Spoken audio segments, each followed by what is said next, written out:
राज्य शासनानं MERCला अनेक प्रस्ताव वीज दरवाढीच्या संदर्भातले दिलेले आहेत. त्याला आमचा प्रामुख्यानं विरोध असणार आहे. सोलर रूफटॉप सोलरमध्ये TODची संकल्पना त्यांनी प्रपोज केलेली आहे. ती अत्यंत चुकीची आहे, कारण दिवसा जी जनरेट होणार आहे ती रात्री वापरता येणार नाही अशा पद्धतीने. मग रूफटॉप सोलर कोण करणार आहे? प्रीपेड मीटर, नेट मिटरिंगच्या संदर्भातला आमचा विरोध प्रामुख्याने आहे. औद्योगिक वीज दर वाढवायचा निर्णय त्यांनी घेतलेला आहे, परंतु MSEDCL एका बाजूला म्हणते की औद्योगिक कन्झम्पशन कमी आलेलं आहे. याचा अर्थ इंडस्ट्रियल ग्रोथ कमी आहे का? मग कमी असेल तर तुम्ही परत अजून दरवाढ कशासाठी या ठिकाणी करताय? शेतकऱ्यांच्या वरचा बोजा दाखवायचा, शेतकऱ्यांना क्रॉस सबसिडी देतोय म्हणून सांगायचं आणि तिकडे इंडस्ट्रीकडून पैसे उकळायचे. आता 100 युनिटवाल्या लोकांना वीज दर कमी होणार म्हणून त्या ठिकाणी सांगतायत, परंतु हे सत्य नाही.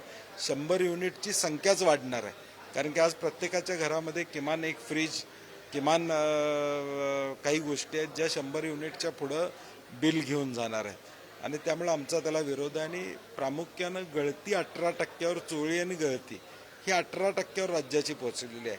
त्याचा 15,000 कोटी रुपयाचं नुकसान आमचा या गळतीनं, हे तुम्ही थांबवा आणि मग ग्राहकांच्यावर बोजा या ठिकाणी पडणार नाही. अशा मागण्या. कोल्ड स्टोरेजवाल्यांचा विषय वेगळा होता, टिश्यू कल्चर आणि नर्सरीवाल्यांचा विषय प्रामुख्यानं त्या ठिकाणी वेगळा होता.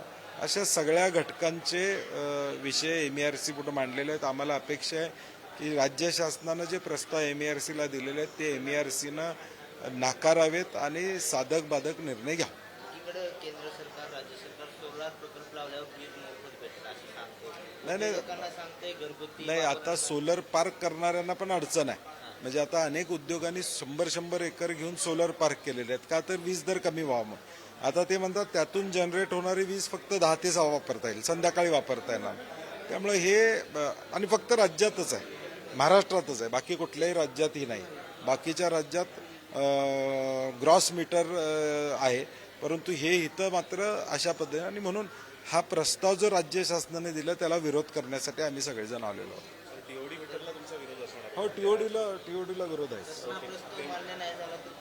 नाही, बघू आता. आज आम्ही MERC पुढे बाजू मांडलेली आहे. MERC किती सहानुभूतीपूर्वक त्याचा विचार करते बघू. नाहीतर मग काय, उद्या सगळे घटक मिळून. आज इथं आलेला एकही घटक समाधानी नाही आहे. प्रत्येक घटक आपल्या अडचणी सांगतो. याचा अर्थ काय? प्रगतशील महाराष्ट्र जो म्हणतो आपण, तो मात्र विजेच्या बाबतीत अप्रगतशील आहे अशी वास्तवता समोर येते.